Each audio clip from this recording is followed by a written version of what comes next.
উনি মা হতে চলছে। জানেন উনি কে? উনি হচ্ছে আমার শাশুড়ি। আর শাশুড়ি নামে সব উল্টাপাল্টা কথা কইতেছেন। এই বয়সে নাকি প্রেগনেন্ট হয়েছে। এই বয়সে কি এগুলো সম্ভব নাকি? আরে আমার যে কি আনন্দ লাগতেছে, এতদিন আমার স্বপ্ন পূরণ হয়ে গেছে। আব্বা তরকারি গরম করতে গেছিলাম। জামাই বাবাজি কই? তোমার বাবাজি কি খাইছে? পেটে টান পড়লে এমনি খাই নিব না। কি আম্মা শরীর খারাপ লাগতেছে?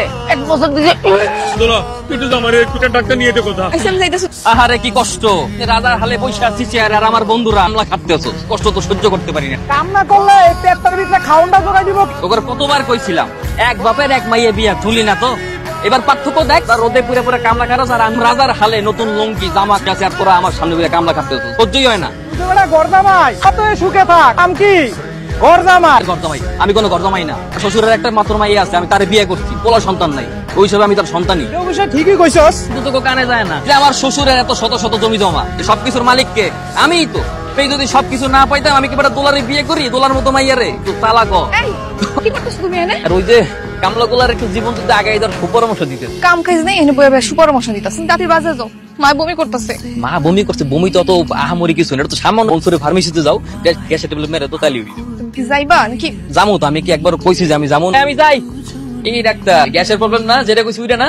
জি না, এটা গ্যাসের প্রবলেম না। তাহলে নিশ্চয়ই যে পেট খারাপ বদ জম ওইটা। এই তুমি এত কথা কইতাছো কেন? হ্যাঁ কি ডাক্তার? ম্যাডাম আপনি কোন তো কি হইছে আমার মার?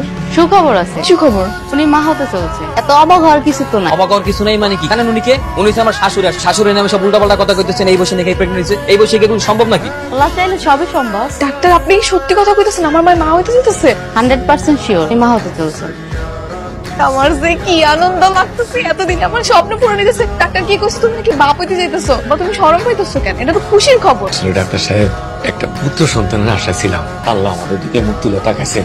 সবাইকে মিষ্টি মুখ করান। মিষ্টি তো অবশ্যই খাওয়াবো। বাবাজি এই একটা কাজ করো, আমার তো এখন কোথাও যাইতে ইচ্ছে করতেছে। তুমি একটু কষ্ট করিয়া বাজারে গিয়ে 1000 টাকার মিষ্টি নিয়ে আসবা। আমি যাই এলাকাবাসী সবার খবরটা দিয়ে আই। এই রাজিয়া হুইনা যা। কি হইছে? তুমি সব কি করতেছো? এই সবাই যে বিষয়টা বলে বলে বেড়াচ্ছ। এই রাজিয়া তোমরা বাসায় যাও। সবাই বলে বলে বেড়াচ্ছ, তুমি বুঝো বিষয়টা কতটা লজ্জাকর? আর আব্বা জানে বয়সের সময় প্রদীপ জ্বালাইতে পারে না, শেষ বয়সে প্রদীপ জ্বালাইলে হইব?